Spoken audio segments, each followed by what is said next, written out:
There's a picture, I sent it to her today, of me laying on the ground, knocked out from the wedding, and somebody took a picture, and it literally looks like my naked butt cheeks and butt crack are fully visible. I had the internal argument about transitioning in my head my entire life. I just feel like when you watch me wrestle, you can see that I am who I was always meant to be now. Welcome back to Grapple Theory. Thanks so much for joining us once again. And this week, we're joined by the awesome Jamie Lynn Senegal. Jamie, welcome. From a fellow Jamie, welcome to the show. How's it going? Well, thank you. It's definitely going. It is supposed to, on paper, be nice and sunny here in Florida, but when I set up outside, a lightning bolt just literally hit down the road from here, so I might get fried on camera today. I mean, that would be nothing if not entertaining. Yeah, let's hope. Maybe I'll get some superpowers or something. I mean, that would be pretty cool. And do you need superpowers, though? Like, you're already pretty badass. I would personally, for selfish reasons, yeah, I do. Well, in that case, the question's got to be asked. What superpower are you going with? I would want to be like the Flash, I think, because no bank would be safe. Nice. I think it's good, right? Like, how are you going to be caught, right? Who's going to catch Flash, right? Yeah, you're done. I just recently played Suicide Squad Kill the Justice League, and the Flash in that, whoop, that's my king. If for no other reason, again, if for no other reason. Yeah. I think that's good logic. I like it. Can you imagine running the ropes like the Flash? That'd be insane. Oh my God, that would be so crazy. I bet you they would snap. I bet you they'd snap on the first hit. Literally, snap and then you go tumbling back. Yeah, for real. That would be pretty funny. I'm sorry to say that, but it would be a little bit funny. It would be crazy. Sometimes, I know, so this was always my goal, training is when you're taught to train, you're taught to hit the turnbuckles hard so it clinks, and hit the ropes so that the ring moves a little bit when you hit the ropes. So I always try to make the ring move by a half inch when I hit the ropes. If I had the Flash's powers, I promise you the ring would shoot through a wall. Oh my God. I tell you what, that's got to be a thing. Not even with the Flash stuff, just generally, if you get a 20, 30-minute match, just see how far you can move the ring, buddy. Yeah, I promise you it'll be feet because I always think I don't have good cardio, and then when I wrestle, I'm like, wow, what's happening? Who am I? Is it specific wrestling cardio? Is it everything else? You're hang on, because I sort of get that. I feel again, it's not the same thing at all because you are far more athletic than I am. But I feel I can walk for ages and not get tired. And then if I do anything more strenuous than walking, I'm I am not fit. I am not healthy. So it's the complete opposite where I will walk upstairs, literally go upstairs, and by the end I'm literally huffing and puffing and I'm like, wow, how am I supposed to wrestle this weekend? And then I'll go wrestle and I'll have a 20-minute match and come back and be like, that was so fun. And I'll be like, who am I? It's just the pure adrenaline seeing you through. Absolutely. I always say it's the second wind that hits in the middle of a match because every time I do my entrance, every time as soon as I'm done with my entrance, I'm blown. I literally can't breathe. And I'm like, why does my entrance have to be so fabulous? I'm literally dying every time. I was going to say, you come out guns blazing. That's the thing. You go all out on the entrance, just on the entrance. Literally, that's all I am, to be honest, is an entrance. I mean, to be fair, again, this is not a slight on anyone, but in terms of, it's a conversation I've had a lot quite recently with a few people, but it's crazy how far a great entrance can take you in your career. No, legit. So I've been talking a lot lately. I've always loved Penta. I've worked a bunch of shows with Penta, back in the day. I've always loved Penta. I think Penta's so sweet. And I love seeing him do his little walk he does. And just that little walk, it doesn't matter what promotion it is. It can be an indie show with 20 people. That walk literally makes him a star. And you literally want to watch what he does in his match now because he just is oozing charisma. Yeah, exactly. There's so many people. That's the thing, isn't it? And again, it feels like it's a slight on their talents, but it's really not because someone again, Jey Uso or something, right? Again, decent wrestler, but not incredible. But that entrance gets him so over. It doesn't even necessarily matter how good he is in the ring after that. Yeah. And I'm spoiled because I only watch the Divas. So the Divas and the Knockouts. So I'm an entrance girly. It's all I got going for me. I was going to say that's the especially the Divas era entrances. That is, again, it's very clear that's what you model yours after. But Yeah. so they were just very out there, just very over the top, and no need to be that like fabulous. Yeah, no, there's literally like the thing I love that I've pulled so much from like the divas and things like that in the knockouts is that there's such a completeness of character there, and so many people have, like, ignored the divas and no, I guess not really ignored the knockouts as much, but specifically the divas, and they don't realize how much they can learn. Like, I have ways that I get into the ring, like, if I would get a tag in, that's different than just stepping through the ropes, that's not also just going through the bottom rope, like, there's so many different things that like Melina, for example, when she would cut a promo, if she would ask for a microphone, she wouldn't just, like normally people are like this or something, she's like, there's a level of complete character work that comes with the women that I feel very lucky because that's what I study, so that's what I've always felt is complete, and I think it also translates into work because all those girls are amazing wrestlers as well, so when you see everything has such a follow through with it that is, in my opinion, lacking right now, but we Uh, I will Lacking in some places for sure. I definitely yeah, I think there are some people who could learn a lot from that sort of thing.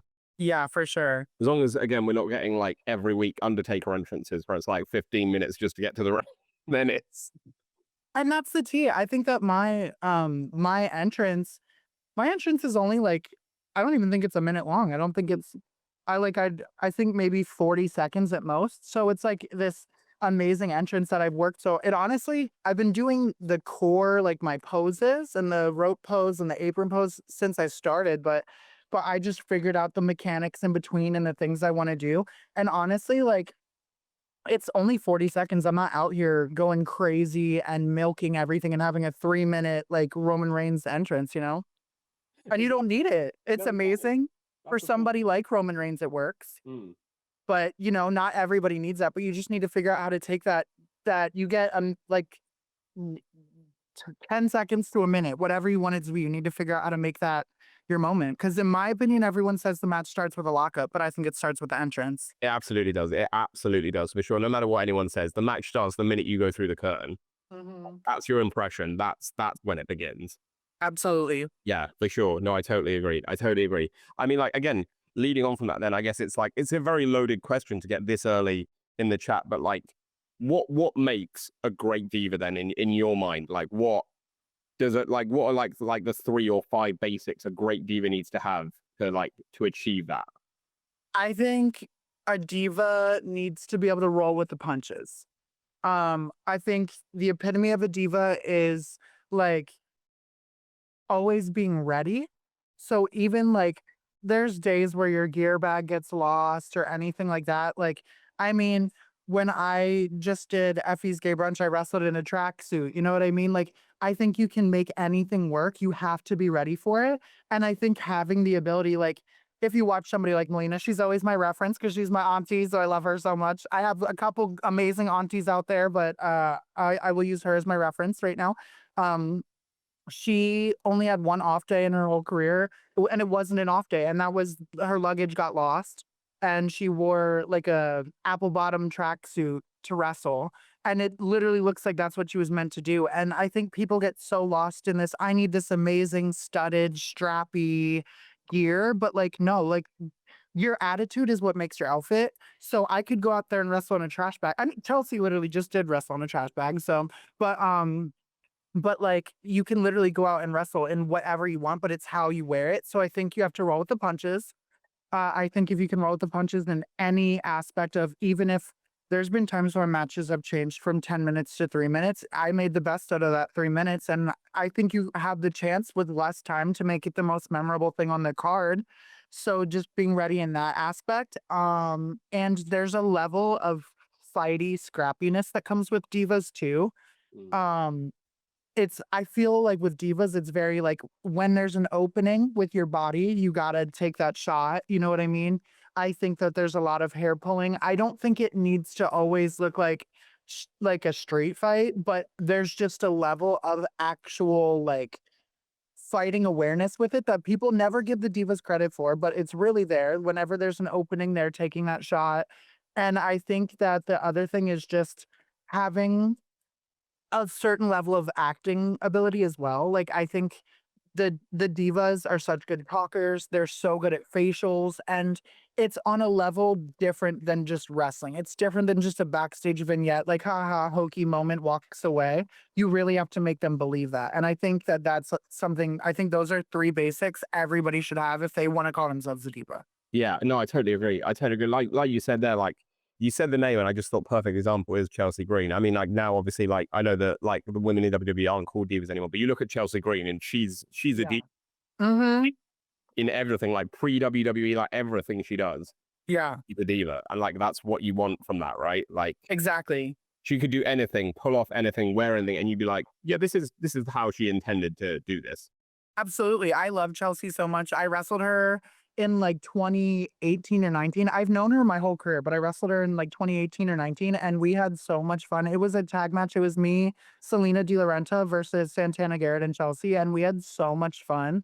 And I just think like when I think of Chelsea, like total professional, sweetest girl ever, locker room leader. She's such a locker room leader. She's so helpful to the girls, and she will always give a spot to make sure the girls are good. Like when we did Empower, there was a lot of girls who haven't been on TV before, and she really took. I sent her a text that night when right before Empower happened, the night before, and I was like, I just want to thank you for like making sure that all the girls are taken care of. You're such a locker room leader, and me knowing you as long as I have, I'm so proud to see you like comfortably and amazingly take that role to lead the newer girls into success.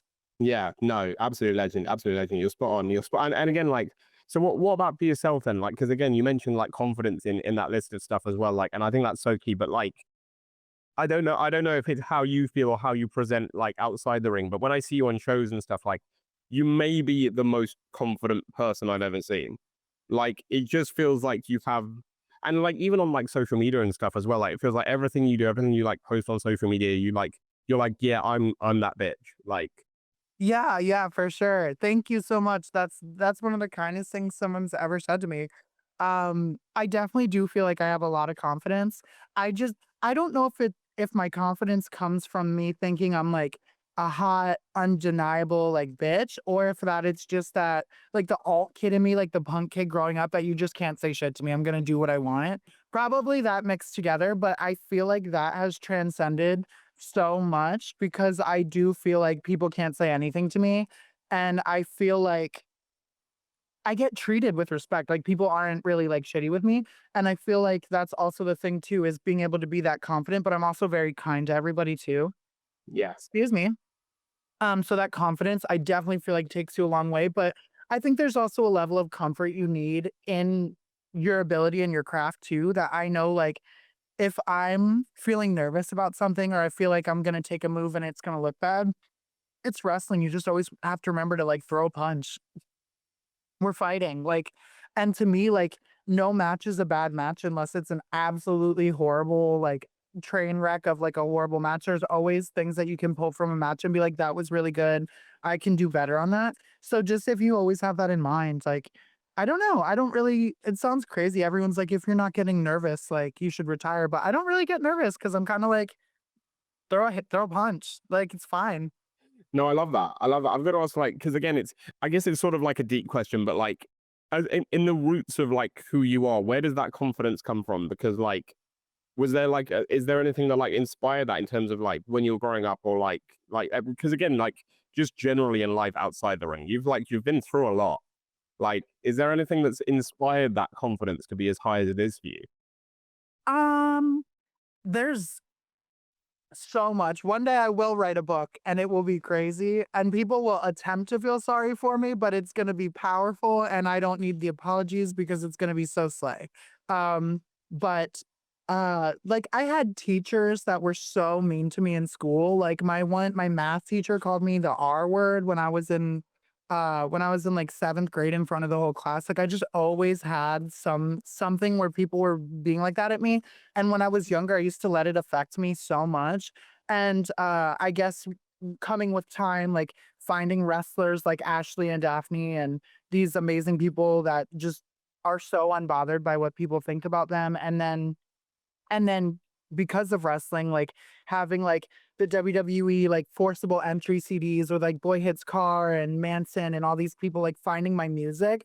I just learned and I carried that attitude. I feel like I've just always had like a little rock star attitude. Like I've just never cared. After a certain age, I stopped caring. It's not real. No, I love that. I love that. And that's brilliant. And speaking of like, again, because you have like the punk rock vibe, you love a bit of punk rock. You got to respect the punk rock museum, right? Over like, was it over Mania weekend? Yeah, yeah. That's mental. That's Oh, mad. it was so sick. People matches over Mania weekend, but that might be the most mental. It was so sick. I don't know when that match is gonna be released, but I'm gonna spoil it. I did a pasty spot and took my boobs out at the punk rock museum, so people can't ever say anything to me. Like, And that is possibly the most punk rock thing you could do at the punk rock museum. right. I was like, when I came there, and I was like, oh man, like we're wrestling outside and we're right next to the street. So I was like, oh my God, like I'm gonna get the cops called on me. But then everybody was like, take your boobs out. Who cares? But I And now was you like, want a plaque, and now you better have a plaque there now. You better have a plaque now in the punk rock museum. that's what I'm saying. And you know what? I also when I was like, because after I did the pasty spot, I came back and I was doing some photos with the pasties on and stuff. And how come everybody wanted a hug? So I was like, I was like, not. I was elbow bumping people, and they're like, "No, I'll take a hug." I'm like, "Of course you will." I wonder why. Yeah. Tough to Why do figure. you want a hug? Amazing, amazing. I've got to ask then, just because out of pure intrigue, I've asked this with a few people. Then normally it's people that have sort of like a big music background in terms of like I don't know if you can like play an instrument or something like that, but like okay, so normally I ask this question to like wrestlers who can like play an instrument or something that bit extra, but like again, as the punk rock aficionado, like if you were gonna make a punk rock band using only indie wrestlers, like who would you want? Let's say four piece. Let's go classic lineup, four piece. Okay. Okay. 4 piece, including me. Including you if you want to be in it, in whatever role you would want. I love that we're having this conversation while I'm wearing my lip service top right now. Yeah. Okay. I would make indie wrestlers. So I'm gonna include them because they're newly indie wrestlers once again. So for sure, Shotzi. Yes. For sure, PK. I'd have Priscilla with me. So Shotzi, PK, and then I think just to add like a little throwback and make it really cool, I think I'd put in Becky Bayless. Oh, yeah, that's a great lineup. Yeah, that Who's in what though? Who's on what? I feel like Shotzi's our lead vocalist for sure, no doubt. Um, Priscilla, I feel there was a time where I've seen her play the guitar. I don't know if she still does it, but I there was a time where she was playing guitar. So Priscilla can be on guitar. I'm gonna say Becky can be on like bass, and I will for sure be on the drums. Nice. Yeah, yeah. Yeah, Get all the aggression out. yeah, and I want some Joey Jordison ass drums that spin. Oh yes, yeah, yeah, yeah. Like when he did like the road, like not a roller coaster thing, but when he did like the proper like wheel as well. Like Yeah, yeah, yeah, he was insane, Joey. Like the stuff he was doing was mental. yeah. Yeah, I love it. I love it. That's a great one. That's a good line. I like that. I'd go see that band. That's That would be crazy. yeah, yeah. That's a And there's such a level with it. Like, I feel like Becky does not get her flowers for being a punk girly, but she really is. She's up in the mix of it. But I think everybody just always thinks of her as Cookie from TNA, but she's a punk girly. I was talking to her today. She's been one of my besties since I started, and she's a punk girly. So I will always include her.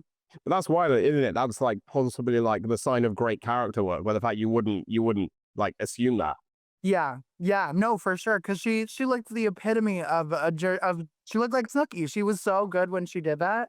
And even when you look at like her shimmer outfits and like the things that she would wear back then, it's like fishnets and polka dots, and it's giving just like very of that era until you realize like, wow, my sis is like a punk girly. So Yeah. yeah, yeah, she's in there with us. No, I love it. I love it. I think that's a great lineup. I think it's a very good lineup. This is a strong start to recording. I've got to be honest. We've touched on some great things already, and there's even more craziness to come because like there's a few things I definitely need to talk to you about. Like, of course, there's the fact that like I mean, just over the last like year or so, you've been in some insane matches. You've done some insane things in wrestling.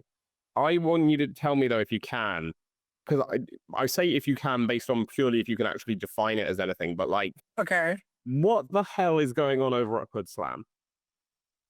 Like, I know wrestling is a soap opera.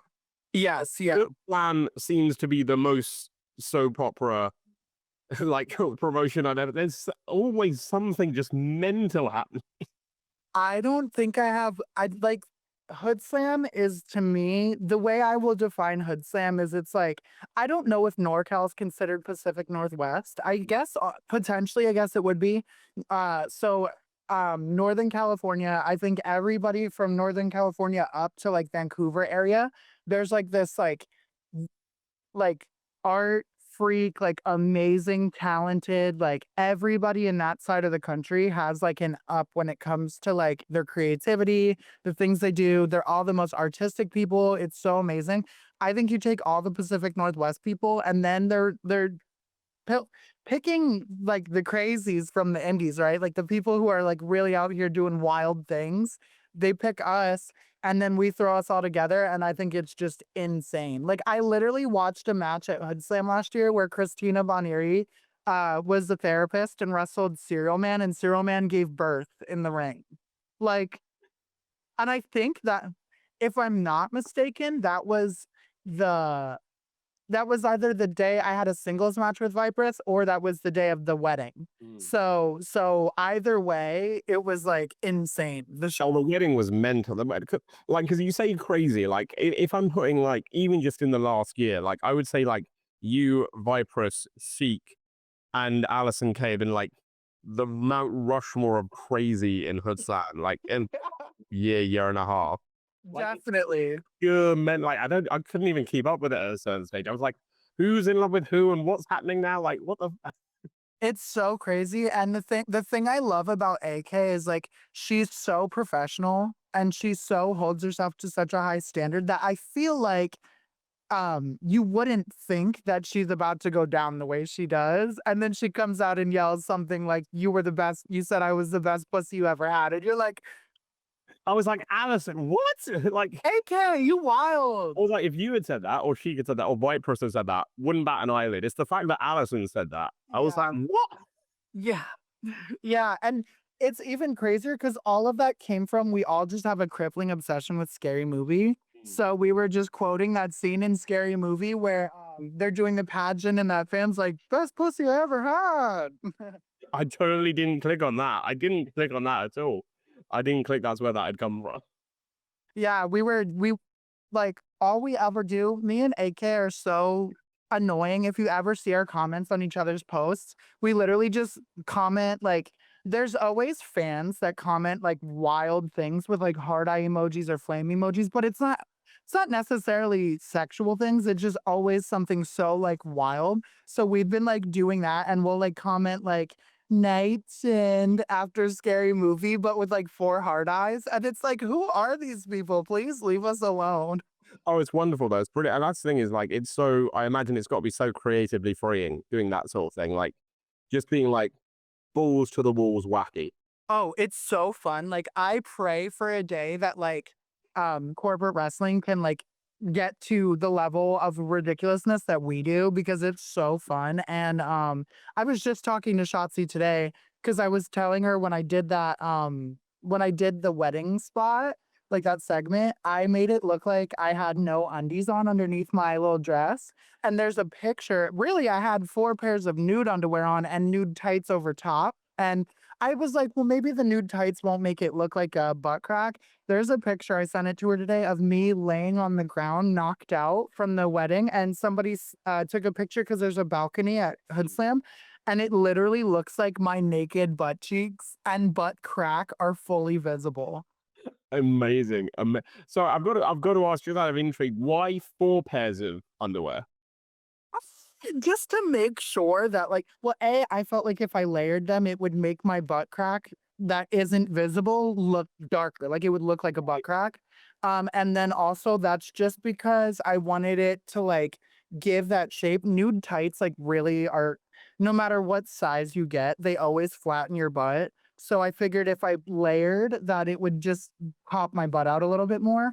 And it worked. And I look naked. Like I literally like, and it's just funny because I was like the officiant and I'm wearing the nun outfit, but then I'm just not wearing undies. Like, please, that is not serious. It is amazing. It is amazing. And like that's the thing, isn't it? It's that variety in wrestling that's so great. You know what I mean? Like Yeah. I know like a lot of my friends are the ones who like love like a great technical match. And I love a good Yeah. technical, but I'll always pick something wacky and comedy over a great technical match. Absolutely. For Like you sure. give me a 5-star comedy match over a 5-star technical match, I take it any day. Any day. I agree. I love all wrestling. There's some technical wrestling that just blows my mind, and I would love to. I actually love Bloodsport. On paper, I would love to do Bloodsport, but I'm pretty sure I would die. But imagine like comedy wrestler diva Jamie coming out with like no makeup on and like a bun in my hair and a sports bra and like little shorts, like ready, like mouth guard and like I No, would be you so could for go. real. You could go. You could give Bloodsport a go. We've had like Shazza McKenzie on, and like we've had her on twice. The first time she was like, "Oh, I don't think I'll ever do like a hardcore match or a death match," and as she's done like 4. Yeah, I was gonna say she absolutely should. They're so Yeah. fun. So you know, I think if you can do that, you can get Bloodsport. And Bloodsport's coming over to the UK. Bring it up. Really? Yeah, in September, I think it's coming to London. Oh my gosh. Let's say Right. I gotta do Bloodsport. Yeah, get onto them about that. Be like, yeah, because then you can come over here and wrestle and also be in Bloodsport. Yeah. Yeah, but If I do, I'm not technically sound. I just don't feel the need. Like there's a lot of things I can do. I can do like I can do a standing corkscrew moonsault. I can do it off the top rope. I just don't feel the need to because I feel like I feel like this I have a weird psychology of whatever fans don't see, they just assume you can do. Like when I was a kid, I used to think that Kelly could do a 450 splash. Like so people can just assume I can do everything. I don't need to let them see everything I can do. I can save that for when it really counts yeah, instead of destroying my body more than it already is. 10 years of wrestling has made my body feel crazy. for sure. I mean, that's the thing though, isn't it? Is like you don't need to show it, but also like that's I think the sort of like I guess like a big stigma that I find with like comedy wrestling or comedy wrestlers is that they can be pigeonholed into like, oh, that's all they can do.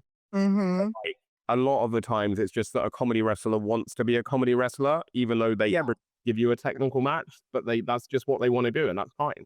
Yeah, it's just fun. Like there's times it depends. I feel like I'm very much like the indie wrestler in the sense of like my matches I feel like are always spilling out and going all over the venue and stuff like that.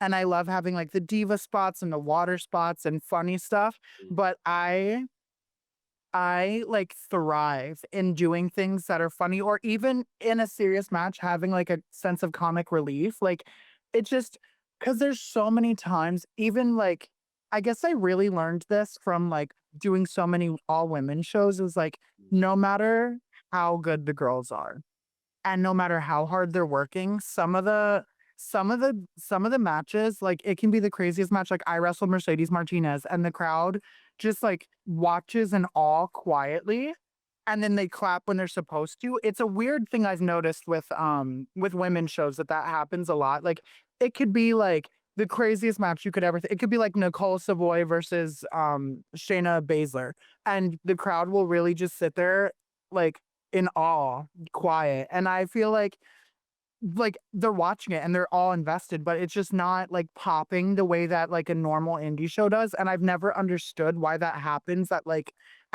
Queens of Combat and things like that. I've never understood that.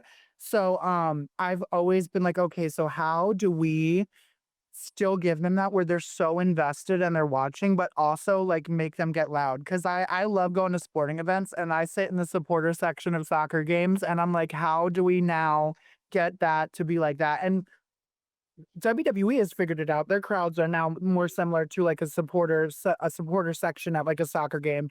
But like, how do we get our crowds to always be like that? Like, we need songs sung about us when we're wrestling. I think you need to, if I'm honest, you guys need to take a sort of page out of Eve's book over here, and you need to come Yeah, to one of those shows because the atmosphere there are exactly what you're describing as what you want. Like, yeah. I want to do Eve so bad. I mean, like, I feel like again, I feel like for a lot of like women wrestlers, it's the fact that that is the go-to, right? In terms of over here in Europe, especially. Yeah. I feel like that's like a bucket list kind of thing. Yeah, absolutely. I would love to do that. I reached out a couple years ago, but then I ended up getting my boobies done, so I had to take some time off. So I have to reach out again, but I want to so bad. You should, because I know that Will Ospreay and Dan Reed, who runs Eve, have got some big plans of wanting to put on like a huge Eve show over here Oh, at the end of the year. So that would be so fun. that would be. I feel like they're going to need a few imports. So this. Yes, no, Well, I would love to. I just took an international booking in France. I actually have my only time I've ever worked out of the country is in Canada.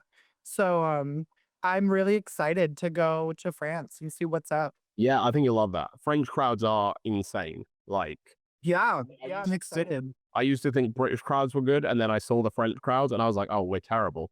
Like No, yeah, and then America's like bottom of the totem pole. Like it's very. so Plus, quiet. I'll be diplomatic. The American crowds are different. They're very different. Yeah. But I mean, I feel like the crowds in Europe, especially, have just got gradually more insane. I think because more wrestling's coming over there now. Like Yeah, yeah. more people are paying attention to it.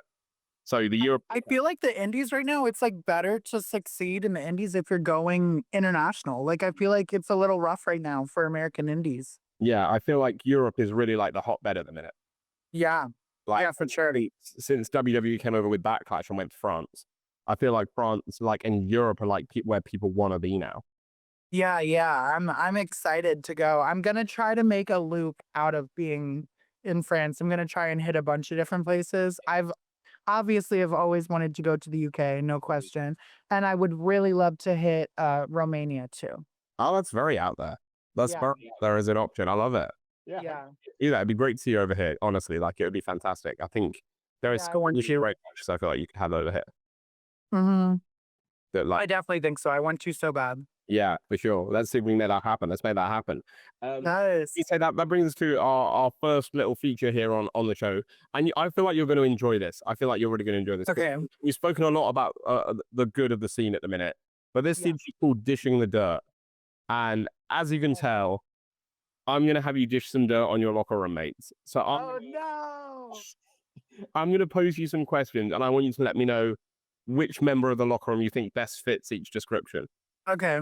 Okay, so the first one is who's always running late? Ace Austin. Yeah? Yes.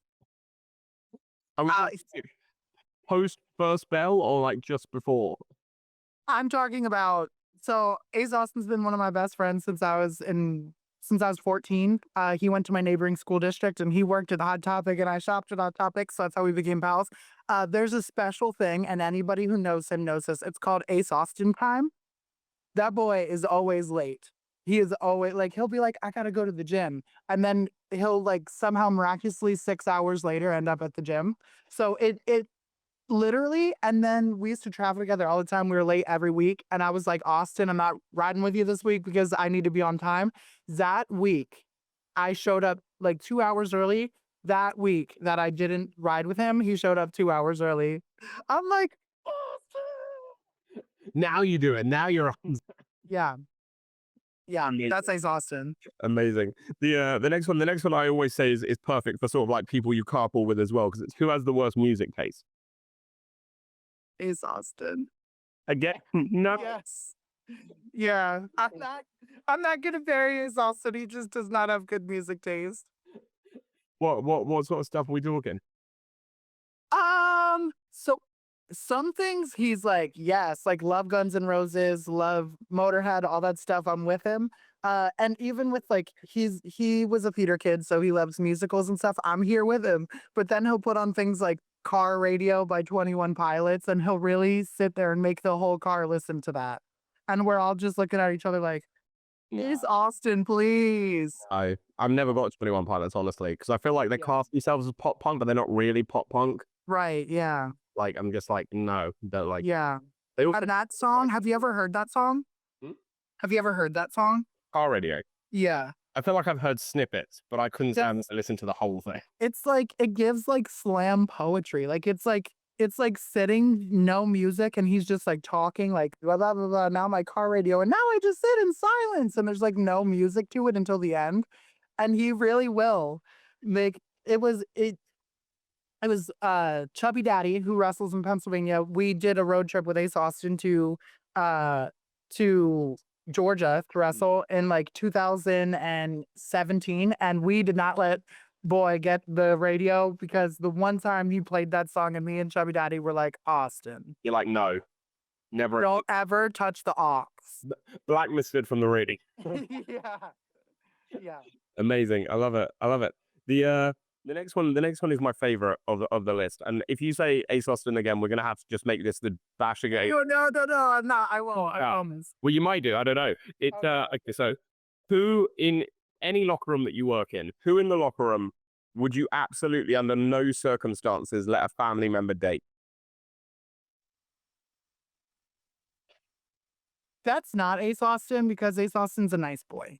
He's a very kind boy, and he's a very whenever, like, just knowing him as long as I do, whenever he has a girlfriend, he really cares about them. So that's not Ace Austin. Let me just say, this isn't a very Ace Austin party. He's watching this one off and already married twice in 2 questions.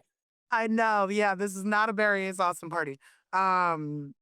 Who wouldn't I? Yeah, like one of your family members comes in like with this person on their arm at like a family reunion. You're like, no, that's not happening. No, no. Oh no. There's so many people I have to say. D- I'm gonna. Oh no. I was gonna say the answer we get more than anything is people just being like, you just shouldn't date a wrestler. Like no one should date a wrestler, really. Yeah. That is the. Yeah. That's the general consensus.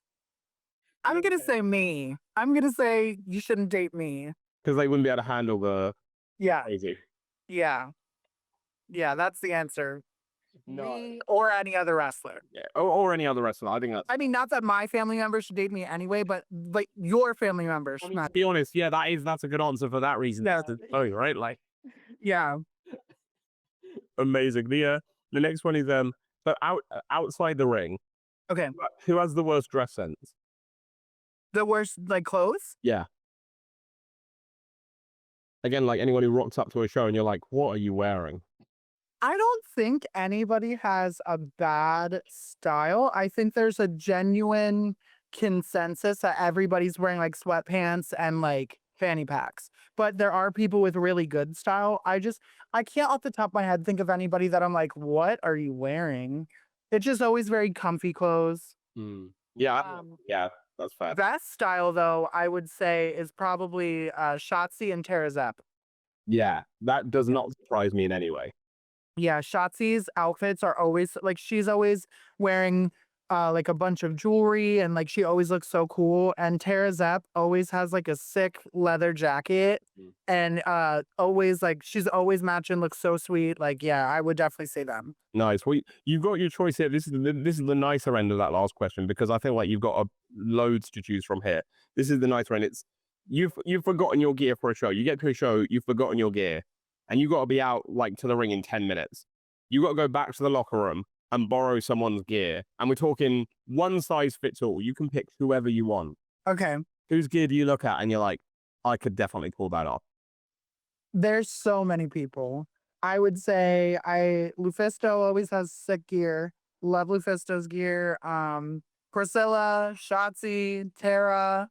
Slight theme I'm getting here. Yeah. There's a theme for sure. Vipress always has super sweet gear. Who else? I honestly, this is a cool era because everybody has cool gear. So there's so many people for sure. I feel like Lindsay Snow's gear is so awesome. I love it. There's a lot of people right now that I'm like, I would wear that if I absolutely needed gear and they were throwing it my way for sure. Yeah, there's a lot of great gear to choose. I feel like you say, like generally across the indies, I feel like gear really, like the last, like since lockdown, really, gear has stepped up its game so much. Yeah, absolutely. And Blair Onyx always has cool gear too. I love her little spider gear. Yeah, that's a good shout. Yeah, like on it and everything is brilliant. Yeah, she looks so awesome. I love her gear. No, I love it. The next one is who would throw the best party in the locker room? Honestly, everybody in my circle would, for sure. Like everybody that you see me interact with on social media, I know those people can throw some ragers. if I had to pick like just a random person and just assume that they would throw a party, that would be sweet.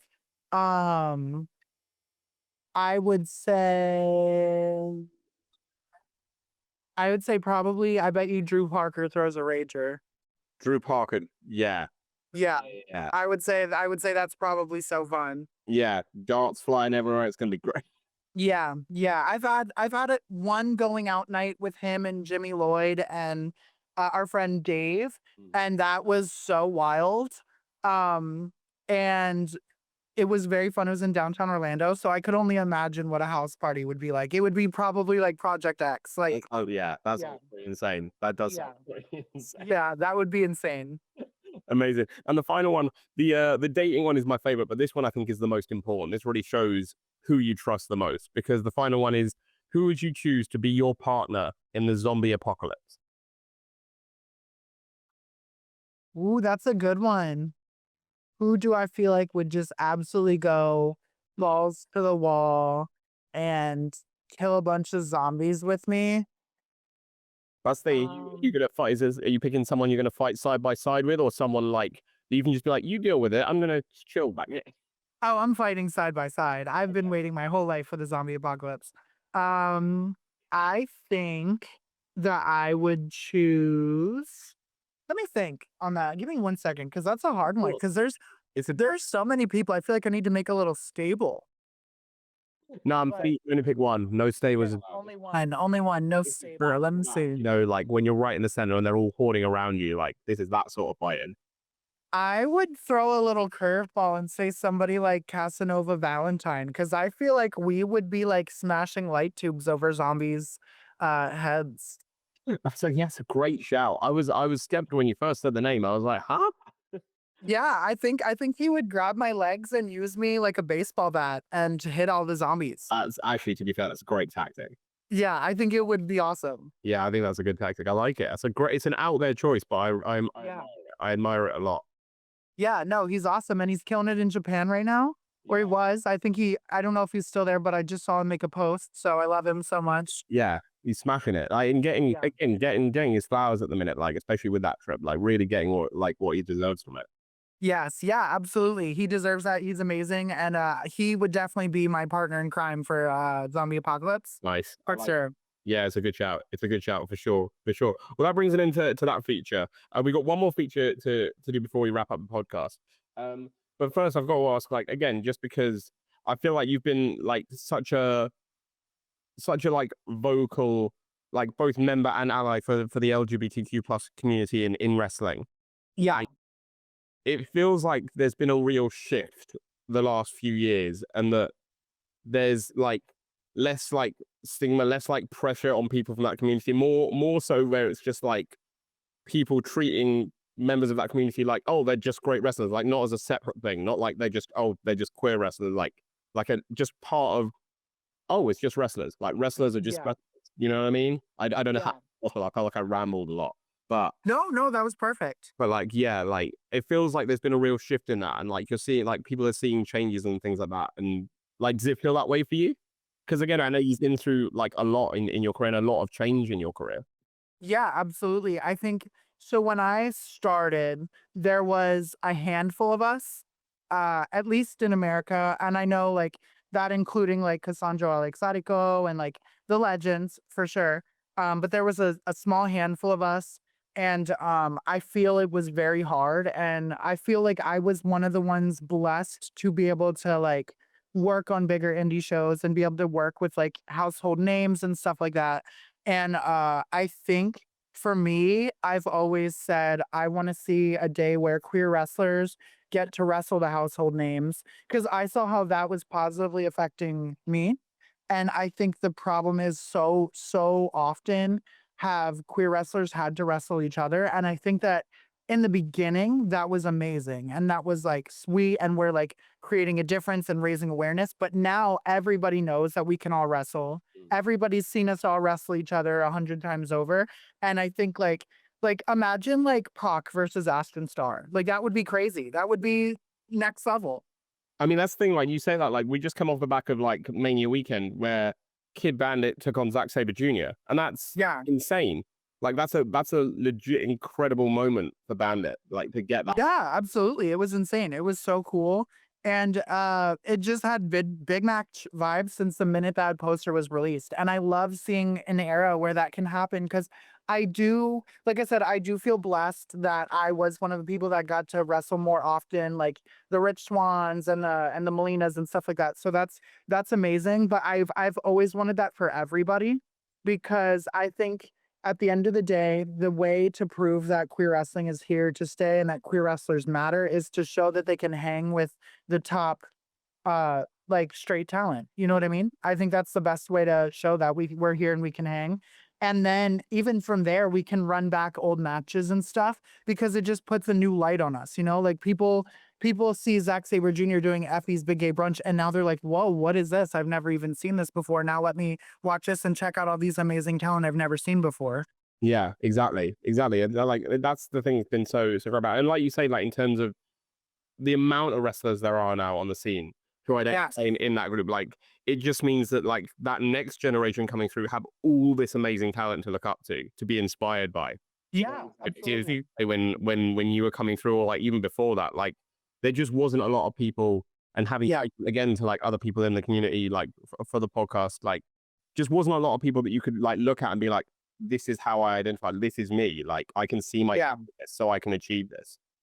absolutely. I think it was very hard because I think during that time starting, we were all told that we had to like do the butt grab spots and do this and do that. And like, there's a time and place for sure. Like, I think it's funny. And obviously, like, there's no question. Like, I crawl on my knees to people and I do the tongue flicks and stuff. But I think that's not meant to be in like the, oh, this is like a queer wrestler touching me type of way. It's like, because my character's like a demoness, like a freak, like a seductress. You know what I mean? Like, there's a difference. And I remember so many times, like, people being like or even back in the day, like, I do a kiss before I kick you, I've always done that, and I am very big on, like, consent and people being safe, and I've always kissed my thumbs, I never really kiss people unless it's my absolute bestie that I know I can kiss them, it's not gonna be weird, but so many times people would make comments and be like, "Oh, just don't, like, move your hands and kiss me, I know you want to," and I'm like, "Brother, no, I do not." So just to see the overall comfort, the overall like how positive everything shifted and became, it's amazing. Mm. And I'm so happy that like we went from like maybe 10 of us when I started in America like actively trying to like hundreds literally in every Yeah. country and everyone's getting a spotlight and everybody's connected and it doesn't feel as much like there's competition anymore. It felt like a long time of like divas being pit against each other. Like it really felt like, oh, there's so little of us, they don't want us. There's only room for one of us on a show, or we all have to be paired together. Mm. So it's just such a different time. Yeah, and that's the thing, isn't it? Like you sort of picked up on there, and like the fact that, and again, it's something I've spoken to with a few wrestlers is the fact that like everyone's so different. It felt like again, like maybe a decade ago, you'd have like LGBTQ plus wrestlers who like acted the same because they were told to act the same because like that's how a Yes. queer wrestler. But like now they're like you say hundreds, and like it doesn't feel like anyone is the same as anyone else. It feels like everybody's Right. their own specific thing that you're like, Yeah. damn, that's just really cool. It's so crazy. Like I remember back when I started there, I was like the resident alt girly, like I was like the punk girly of the queer people. And everybody would always say, like, oh, you need to talk to Zane Zena because one of the OGs of like queer American indie wrestling, their name is Zane Zena.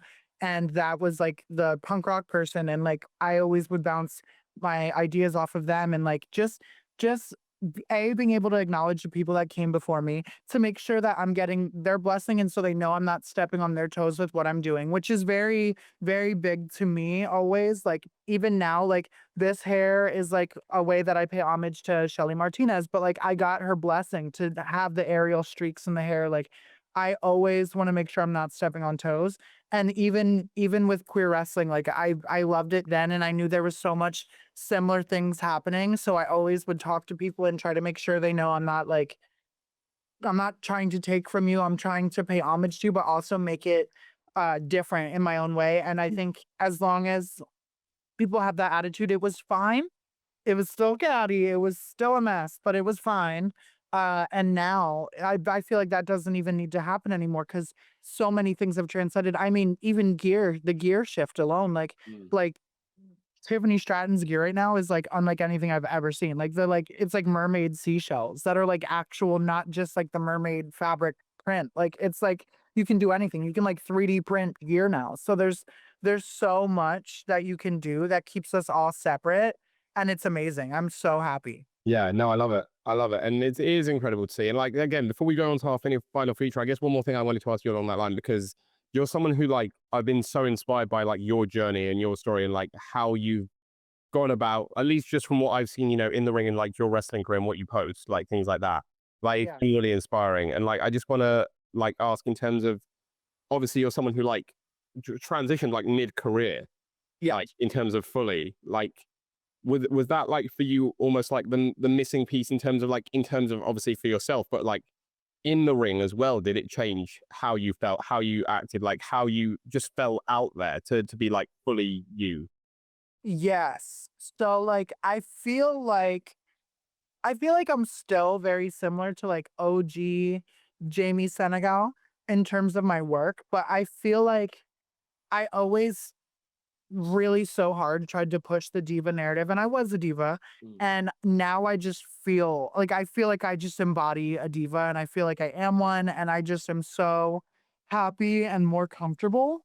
But I had the like internal argument about transitioning in my head my entire life, Mm. and wrestling to me at that during that time was more important. So when the time came for me to be able to start transitioning, um when that felt it started to, like, fall in more, and I started to feel more comfortable with me, and I think that, like, it just shows. I think everything in my ring work just shows how much more comfortable I am, and, like, I just feel like when you watch me wrestle, you can see that I am who I was always meant to be now. And obviously, there's still things I'd love to change and further transition stuff, but I just feel like when you see it translates to, oh, like, she's finally who she was meant to be, and you can just see that. You can, you absolutely can. Like, again, goes back to the confidence thing. I feel like you've always been confident, but like it feels like it's Yeah. uh, another level. Like, and I'm Yeah. really happy for you for that. Genuinely, like, Thank it's so you. That's so incredible. Like, kind. it's amazing to see. And like, yeah, your story has been like just wonderful to follow. Thank you. That's so kind. No, it's really good to see that. But we're gonna learn a bit more about you now because we learned a little bit about you here in like the last few questions. Okay. And I'm not burying Ace Austin anymore. I love So it. this is no more burying Ace Austin. If Ace Austin gets buried in this segment, then something's gone horribly wrong. Yeah, something's horrible. Okay. But this is about you now. Okay. So this is called Anatomy of a Pro Wrestler, and it's essentially just what makes you you. Okay. But it's not anything to do with in-ring questions, and you'll see what I Okay. mean. Again, I'm going to pose you some questions. You let me know what comes to mind. The first one is, what is your favorite post-pinfall pig out? Ooh, like food? Yeah. Okay. I love a giant poke bowl. It sometimes is a little hard because shows are over late, so it's not always available, but sometimes I will find one that is still open, and I will order 2 and I will eat 2. And I'm also a sucker for going to like an Ojos Locos or a Hooters or Denny's. Like I love going to those places. Any bar food Mm. or breakfast food, I'm in. So you saved it more with the unhealthy stuff there, because I was going to say a poke bowl is crazy healthy, but like every answer we get is normally just the worst food imaginable. Yeah. Like, that's super healthy, but like, Yeah, they're my literal all-time favorite food. That and like curry and stuff like that, I can go ham. Like, but poke bowls, I could really. When I lived in Hawaii, I ate poke bowls every single day. There's a place called Shima's, which is a little farmer's market with fresh poke, and I love Shima's. I will die for them, and everything I do is for them. whole career has just been there. Oh, it's amazing. Yeah, Wiring, I love it. yeah. Incredible. Well, in that case, it might be your answer to the next one, because it's not all food based on this list, but like the first two are. The next one is the classic, like, what would your death row last meal be? There's a bunch of answers there. I've never had and always wanted to aggressively try it, and I blame Disney Channel for this growing up because Disney Channel always talked about creme brulee, which I've had creme brulee, and creme brulee is amazing, but they always also mentioned baked Alaska. I really, really wanna try baked Alaska. That's like my dying meal. as someone who's had it and likes both meringue and ice cream, I think it's a little overrated. Oh, really? I can't go to it. I like, as in, like, I think the mix is just a bit weird. I think it's too Okay. much. It's too much soft. You know what I mean? Mhm. I'm the sort of person that likes a bit of like, if I've got ice cream, if I'm having toppings, I want something that's got like a bit of crunch as well. That's fair. Balance that. That's fair. But I feel like when you got soft meringue and soft ice cream, I'm like, oh, this is all too soft. Like, I need. Yeah, no, I'm a crunchy girl too. They can't just throw some Takis on top of that? Oh, to be fair, the heat would be great. I would, yeah. I'd try that. I'd try that. Yeah, I love Takis. They could be my final meal too. Just both. Yeah, it's final meal, right? You gotta go. Oh, yeah. Bang. Yeah, put some Takis on top of my baked Alaska. You need something with the baked Alaska because if you've waited your whole life to have it and you have it as your last meal and you're disappointed, that's no way to go out. Oh, that would be crazy. That that would be so ironic.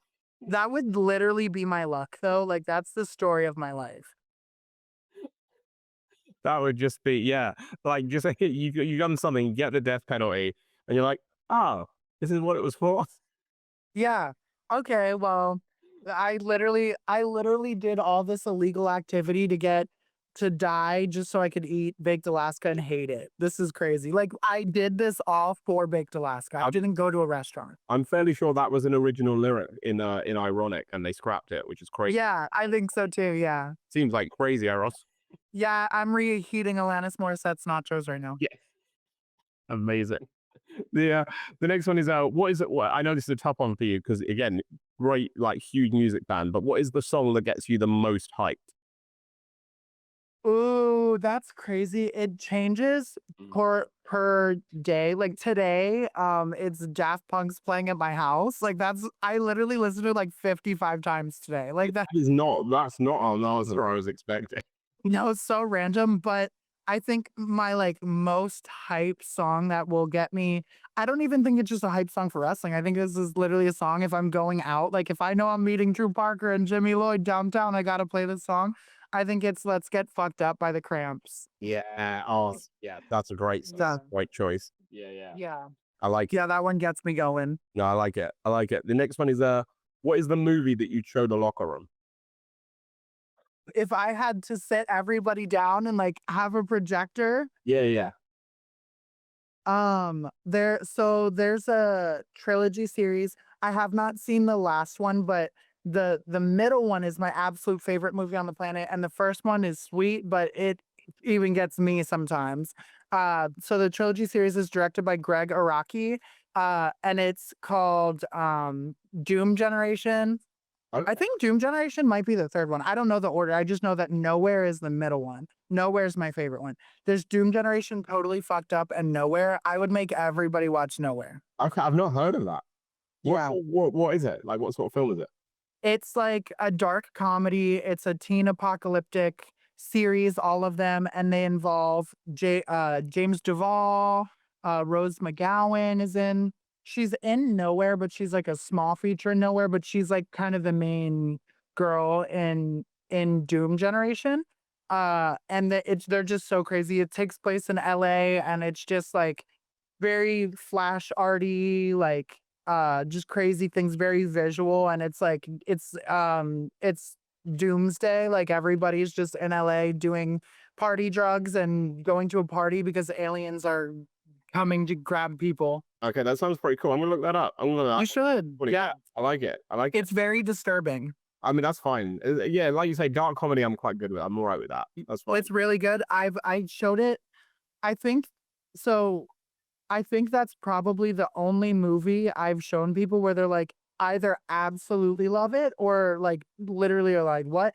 Ace Austin liked that movie. I made it. I'm redeeming Ace Austin's qualities right now. He liked that. I sat him down and made him watch it, and he liked it. Yes. Okay. Redemption. Redemption is the. Yes. I like. Yes, he's back. The Music taste a little crazy, but movie taste. look, he's fine. All right. Yeah. That's good. That's good to know. That's good to know. Yeah. The next one's a bit of a throwback because it's what was your first job? Oh, my first job is crazy. I was Chucky at Chuck E. Cheese. No. Yeah. Oh, that's incredible. Yeah. It's amazing. Oh, Yeah. as a Brit who has only ever seen Chuck E. Cheese and never been there, That just seems like a crazy go. That seems Yeah. like a crazy but awkward. Like I don't know how you deal with that many people. Like especially in like that sort of suit, which I imagine is got Yeah. just roasting. It was like a different experience every day. Like some days you would go out and be like a global superstar and everybody would want to like get a high five and a picture.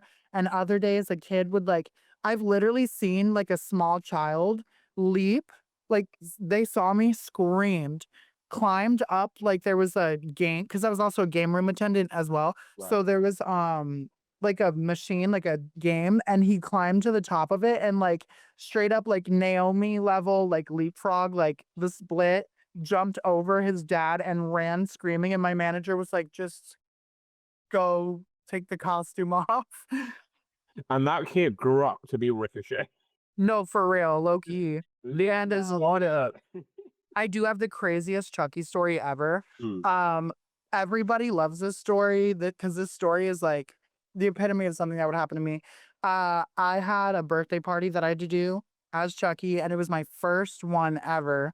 And they gave me less than 10 minutes to learn a 10-minute choreo for because there's a birthday choreo and you can't speak in the costume, so you gotta like do all this, and there's like a dance and stuff. I had no time to learn this. So I was already, and when I was like 16, I was a full-blown panicking, like terrified child working at this place that it was utter chaos. Cause like if you're not cleaning 100 games that children are destroying or cleaning the sky tubes that children are peeing in, you're dressing up as Chucky and you're not allowed to speak. Um, there was a birthday party. I was so freaked out. I learned the choreo as best as I could. I was a cheerleader, so I feel like I had it down. And I went out to go do it, and there was like 7 long party tables together. It was like a party. It wasn't just like 1 or 2. It was like 100 kids. And I had to walk through the tables, and the kids were like crowding me, and I can't say move. So I'm trying to be polite, like, come on, guys, move. And the parents were just being parents at Chuck E. Cheese and not clocking in for their children, so they weren't moving their kids. I, in front of the entire uh, party, tripped, fell, hit the wall, and the Chucky mask went flying in front of all these kids, and they all started screaming. Oh, that is amazing. It is so like, I wish I had it on video because it's low key the best day of my life. That's incredible. That is incredible. I love that. Yeah. I tell you what, just as an idea, next like sort of like big crazy comedy dress up show you're on, you should go as Chuck E. Cheese. If they sue me for that, I'll just sue them back for the trauma that is my head falling off in front of everybody. Oh, amazing. Oh, can you imagine that instead of like your intro, like doing the Chuck E. Cheese dance as your entrance? Like, Oh my god, I was passionate about them because some of them were like fun. Like I love doing it. And there every 30 minutes you had to go out and everybody hated being Chucky and I loved it. I was happy. for one part, Um they were like, yeah, just send Jamie out. every single time it was Chucky time, everybody I looked around because like you never know if somebody wants to do it or not. Mm. So I'd always look around and everybody was like, And inside you were like, I know, I was like, come on. I did almost get fired because you're not allowed to do hand like signs. Like you're not allowed to like obviously flip people off and stuff. I took a selfie in the Chucky outfit going like this, and they didn't know what that meant, but really it was because when I was a cheerleader, we had a group called the Fab Five, and I was like an honorary member of the Fab Five because there was already 5, but they loved me. So I did our little pose for the group to make them laugh. And ironically, 3 of us worked together. So it was really funny. I almost got fired for that. Amazing. They were just like, what is this hand gesture? We don't know. Yeah, even though it's literally a peace sign over your eye, like be so for real. Oh, incredible. Amazing. Amazing. Well, I hate to lead on from that with something like that could be negative, but the next one is what is your greatest fear? My greatest fear is actually so serious. I am terrified of heart attacks, seizures, and strokes. But I think that's fair. I think that's Yeah, that is it's so for real. yeah, like I get a little of that, like a little like the hypochondria, you know what I mean? Like you get like Yeah. you're like, oh fuck, this is it. Yeah, no, for real. Like I remember I was like a major anxiety Mm. prone person, and when I was training to wrestle, I convinced myself from my anxiety that if I ever went up to do a moonsault, I was gonna have a seizure on the top rope and fall and break my neck and die. And that like, that's how scared I was. Like, now it's like, now I'm fine. Like, it's still a terrifying thought, but like, I'm fine now. But when I was a kid, oh my God. And there's reasons like my friend had a stroke when I was in high school. And then that same week, I went to Thanksgiving at my other friend's house and her mom fell on top of me and had a seizure. Oh, So, like, that week was just absolutely crazy. So, that fear like lived with me forever, but I've managed to like tame it. yeah. No, I get that. I get that. I'm like a little the same, but like again, when something like that happens, it can like it just gets you thinking about it all the time. Like you're like, when's it Yeah. happening to me? When is this coming? Yeah, like, "Oh my gosh, this is gonna happen to me," and I try to be like, "Don't manifest that for yourself, like, Yeah. don't do that," but, it's scary, and my other biggest fear is horses. That's a weirder one. I mean, like I Yeah. get what like I don't I get why horses are scary, but I don't know if anyone's ever said they have a fear of them. Oh, I'm terrified of them. I literally have swam 2 times in my life with, like, 100 sharks in the open ocean with no cage. I swim in the open like, when I lived in Hawaii, I didn't just swim at the beach, I took boats out and swam with, like, goggles in the middle of, like, the ocean. I'm not scared of that. When I lived in Arizona, I would go, like, look for not to harass them, but I wanted to see them, so I would go look for rattlesnakes and, like, look at them, and I was, like, 3 feet away from one right in front of me, like, not scared. Horses can leave me alone forever and ever and ever. That's Uh, kind of that's a mad comparison when you think about it, really. But like, yeah. yeah, no fair play, fair. And last year, Radiant Rain and Allison Kay forced me to ride a horse. And I had to because Rain paid for it behind my back. So I was like, well, it was probably expensive. So let me do this. Now, I will say this, that horse was so sweet. And she really there's no way she couldn't tell how terrified I was. She was like the older, more calm, like big horse. She was so nice to me. And her and we're cool. We're homies. Yeah, I will never pet her again in my life, but we are homies. yeah, that's fine. You conquer the fear. Like that's Yeah, but I was so terrified. I was like, "Get me off." And by the end, she was getting a little antsy because because everybody expected me because I'm always like doing something crazy. I will literally go do a backflip off of a 50-foot cliff into a lake. Like, I'm crazy. Everyone expected me to be like, "Oh, this is like easy. Like, we're good." I was so miserable and terrified for the entire time. The horse by the end, she just I think just could feel it and was uncomfy, so she wasn't being mean, but she was like she was kinda starting to shake her head and stuff, and I was like, "Please get me off, like, I need to get down." There's a picture of all of us, and everyone's, like, on top of the horse, and I'm literally like like no, no, I'm done. I'm done. and it wasn't even me posing like that on purpose, like, Mm. I literally that was me. Yeah, no, that's fair. That's fair. Well, like big up to you for doing it though. That's like that's a huge step to do if you've got that fear. Like Yeah. that's well nice. Well done. I will always face my fears, always. No, I love it. I love it. The next one, well, the next one's on the nicer end of that because it's your favorite animal. I have a list of 10, and this is going to completely contradict my fear of horses and make everybody realize how actually insane I am. My favorite animals are great white sharks, tigers, lions. I love Western diamondback rattlesnakes, uh, Nile crocodiles. I love saltwater crocodiles, specifically the ones in Australia, though, because those ones are so big. Um, I think we're at That's 7 by my that's count. seven. Seven. I love um American alligators. I think they're so cute. I love ocelots, like little ocelots. Mhm. They're so cute. And I also love king cobras. Like, I have a sick obsession with king cobras. So those are literally all of my favorite animals. So we're talking big and or scary. Yes. They're all my favorite. And then horses, I see them and I literally like want to die. I'm so terrified. That is mental. That is mental. But I'm not afraid of cows, and I can even if it has, like, the horns, I can go up and I can pet it and love it.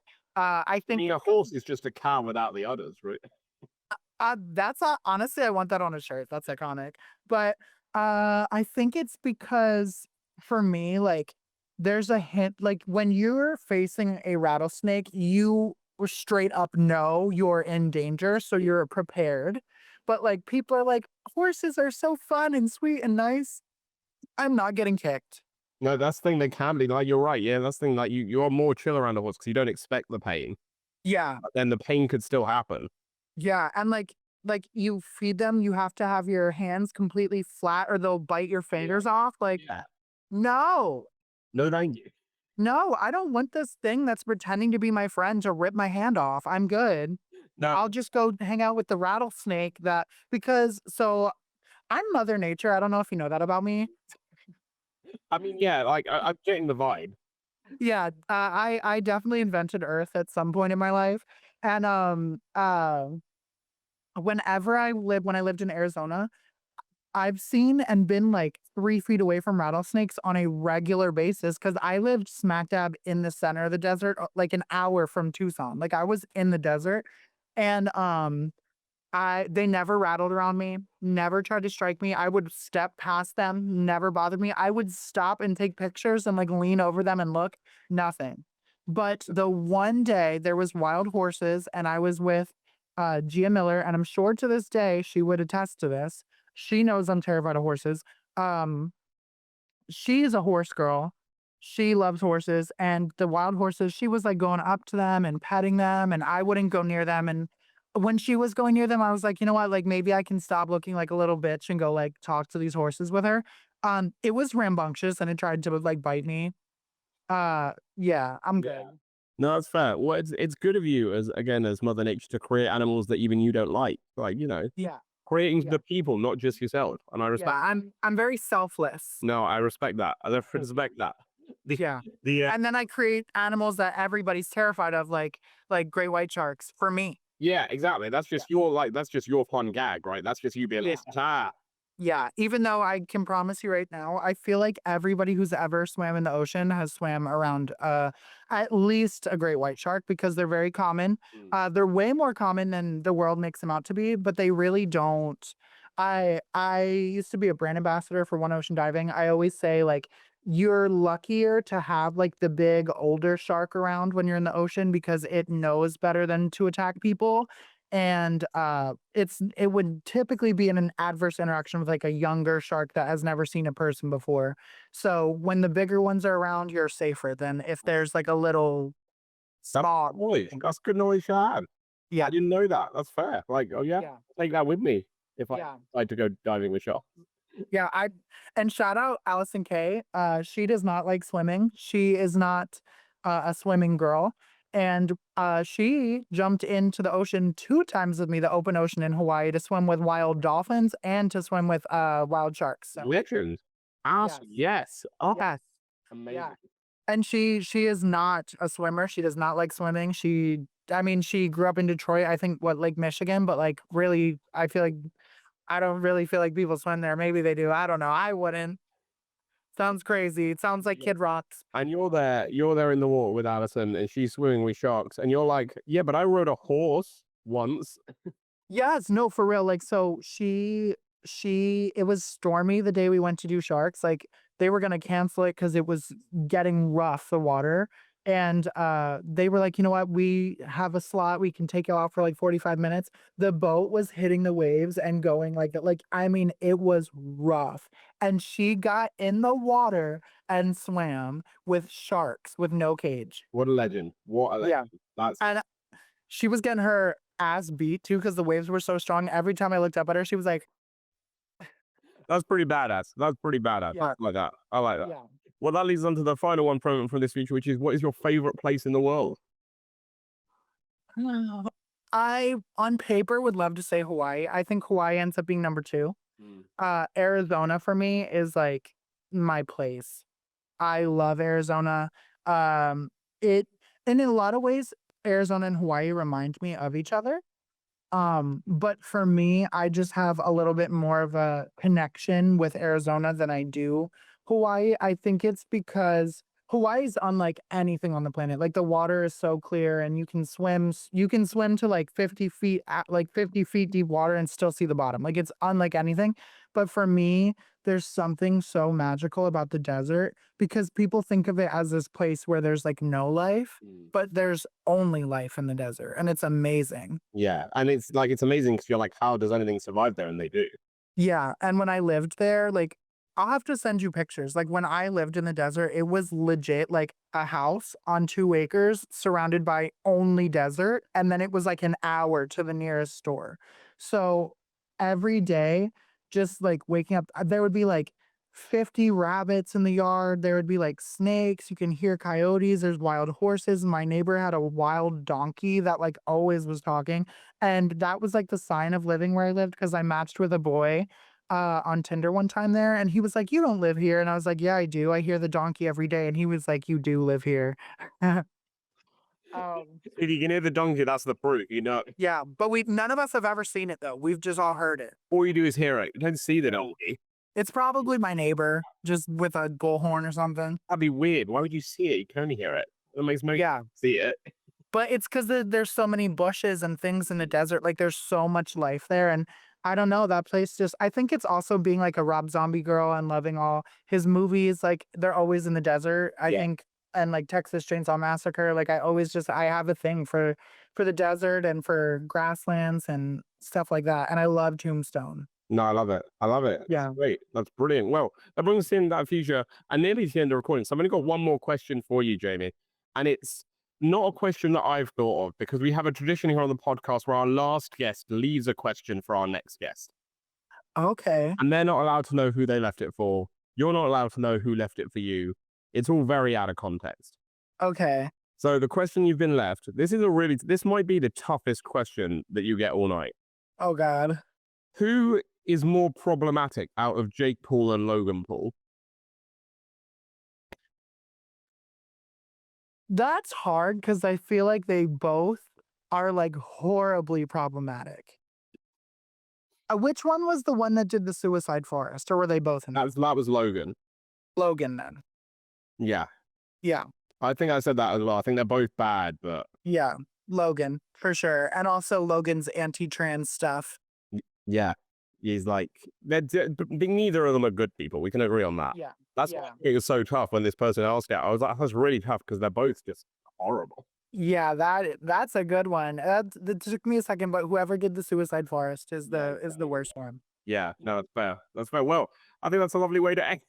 Yes, yeah, for sure. Jamie, thank you so much for coming on the podcast. It's been a pleasure to have you here. I hope you've enjoyed it. Thank you for having me. No, it's been great to have you. It's been great to chat and like hear more about like your story, your career. Because again, like I said before, it has been just crazy inspiring to see what you've done and how far you've come and what you're doing now. Like it really is, it's truly wonderful. So congratulations to you. Oh, thank you. That's so nice. But And I just want to throw out there, y'all, I do love Ace Austin. That is my homie. I promise you I'm not Don't get a it. hater. Don't get it mixed. The love is there. The love is there. Yeah. Yeah, there's a lot of love, but he knows he's late. He doesn't know about his taste in music though. We tried to tell him, but he Now he does. But now he does. yeah. Yeah. Amazing. Brilliant. Well, that brings us to the end of the podcast. We always give our guests the closing word. So for anyone watching this who sees you on a show on a match card near them, wants to come and check you out, if you're, well, you're going to be over here in Europe. If you're over in the UK, like wherever anyone gets to see Jamie Lynn Senegal on a show, if someone comes to a show and you're on it, why are you going to steal the show? I'm gonna steal the show because I probably will have my boobs pushed up to my chin, no question. So that right there is enough. The show, the eyes will be on me. I always glitter them up like like headlights on a car. So that for sure will be the reason. Also because for the people who have never seen me wrestle before, you're about to see hard kicks to the face and also have a bunch of little laughing spots too, because I love to make people laugh. It's my favorite thing. And after the show, if you want to come meet me and get some merch or whatever, the best way to get over with me is to ask me like the most chaotic question you have. Like my favorite thing is like I will go up to someone and be like, "What would you do if Rob Thomas from Matchbox 20 is standing in front of you right now?" Like ask me something like that, and I promise you, I'll probably scream off the top of my lungs, do a cartwheel, and hug you.